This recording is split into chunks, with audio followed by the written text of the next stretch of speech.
माननीय महोदय, एक उत्साही प्रशिक्षु से एक संवेदनशील अधिकारी बनने की मेरी यह यात्रा तब शुरू हुई जब पूर्वी उत्तर प्रदेश के गोरखपुर क्षेत्र से मैं राष्ट्रीय अकादमी फरीदाबाद पहुंचा।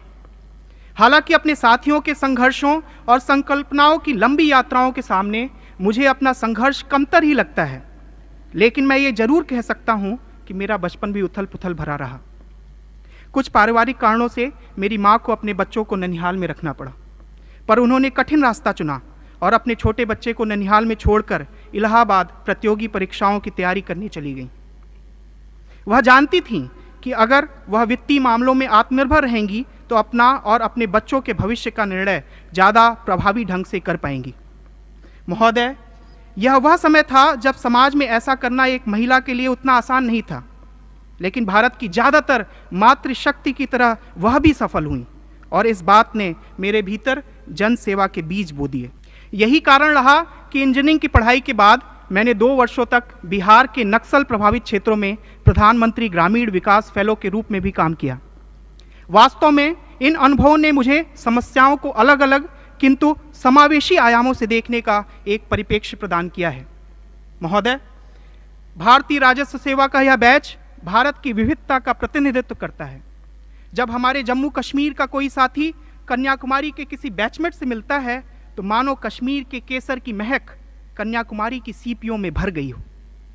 जब भारत नेपाल सीमा का एक प्रशिक्षु अधिकारी त्रिपुरा के अपने साथी अधिकारी को जानता है तो उसे यह पता चलता है कि हमारी संस्कृति के प्रतीक नाथ संप्रदाय की जड़ें गोरखपुर से अगरतला तक फैली हुई हैं। ये विविधता में एकता का भाव हमारी आत्मा है। माननीय राष्ट्रपति महोदय, एक सिविल सेवक बनने का हमारा और हमारे घर वालों का सपना तो साकार हो गया, लेकिन हम सब ने एक और सपना देखा है, भारत को एक आर्थिक समावेशी महाशक्ति बनाने का सपना। हम जिन संस्थाओं में पढ़े उनसे बेहतर शिक्षण संस्थाएं बनाने का सपना। हम जिन सड़कों पर चलकर यहाँ तक पहुँचे उनसे ज़्यादा सरपट सड़कों को बनाने का सपना। हमें जीवन में जो अवसर मिल पाए वैसे और उनसे कहीं ज़्यादा अवसरों को अपने साथी भारतीय नागरिकों तक पहुँचाने का सपना। और ये सपने हमारे द्वारा संग्रहित राजस्व की शुचिता एवं संवेदनशीलता को और बढ़ा देते हैं। और सपने भी उन्हीं के साकार होते हैं जो सपनों को देखने का हिम्मत रखते हैं। आज के दिन मैं अपनी माँ को धन्यवाद देना चाहता हूँ जिन्होंने मुझे सपने देखना सिखाया। महोदय, इन सपनों को पूरा करने के मार्ग में आपकी सतत प्रेरणा और पाथेय के लिए हम सभी आपके प्रति सदा अनुग्रहित रहेंगे। जय Hind. Honorable President Sir, I'm Tina Dabi and I belong to the Rajasthan cadre. I would like to begin by expressing my profound and heartfelt gratitude to the Honorable President of India for giving us time out of his busy schedule to address, guide and inspire us today. It is a matter of great pride and privilege to have got an opportunity to speak about the collective experience of the most memorable journey undertaken by each officer of the 2016 batch of the Indian Administrative Service. This beautiful journey began with the 91st Foundation course, where officers across the services were trained together. We were not only provided with all possible academic inputs and insights on public administration and good governance, but also through extracurricular activities like the Himalayan trek, village visits, we were able to forge lifelong friendships and develop esprit de corps.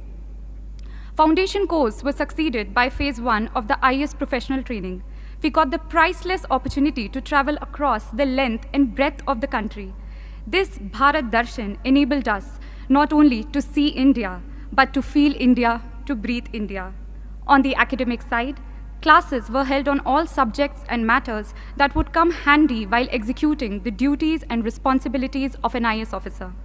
We were then sent out for nearly a year-long district training, whereby we got an opportunity to learn from the best collectors in the country, those people who were actually making a difference at the ground level. District training was succeeded by phase 2 training, where we were made to share our varied experience of working in the field from across the country, so that we learned the best practices of governance in India and also to learn from each other. Phase 2 towards the end had a week-long foreign study tour to help us understand the governance models followed elsewhere. When I had joined the service 2 years ago, I did not have much idea on what it really means to be an IAS officer and how an IAS officer could fulfill his or her responsibilities to meet the expectations of this great nation. This training, this 2-year-long affair, has taught me and my batchmates to channelize our energies in the right direction, to become individuals who would impart their duties with utmost integrity, devotion, professionalism to solve the troubles of the last man. To conclude, I would like to quote a few lines from the Academy song of the Lal Bahadur Shastri National Academy of Administration, Mussoorie, which echoes in the hearts and mind of all of us, which we all 176 officers have pledged to live by, what this training has really taught us. Raho dharm mein dheer, raho karm mein veer, rakho unnat sheer, daro na.